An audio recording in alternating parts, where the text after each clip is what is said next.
Former French leader Jean-Marie Le Pen has died at the age of 96. He has been remembered for bringing the far right-wing movement to the European nation into the mainstream.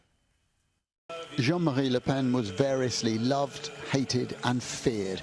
A man who delighted in provoking fury and who changed the political landscape of France. He fought in Algeria and bemoaned the loss of French colonies. Le Pen entered far-right politics in the 1950s and then founded the National Front in 1972. He adopted an eye patch and decided to run for president. He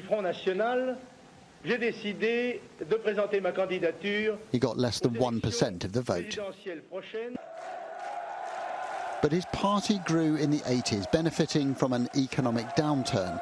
Le Pen blamed a range of scapegoats, including migrants, Muslims, corrupt politicians, bureaucrats and Arabs. That resonated with some. He ran for president in 1988 and again in 1995.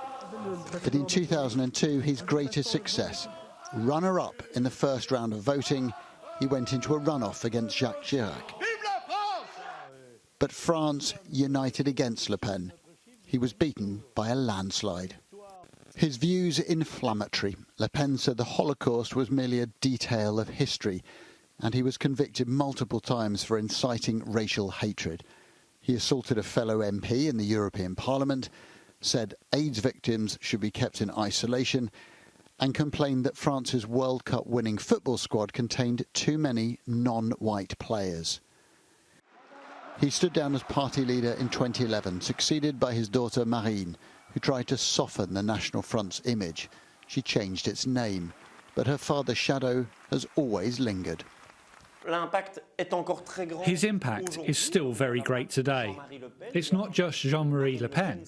There's the impact of Marine Le Pen, his daughter, who changed the party, mainly in its structures, its symbols and the way it communicates. For everything else, basically, it has remained generally faithful to the ideals of the National Front as Jean-Marie Le Pen designed it when the party was formed.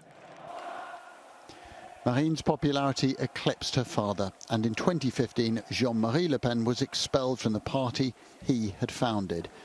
He persevered, founding a rival far-right group that made little impact.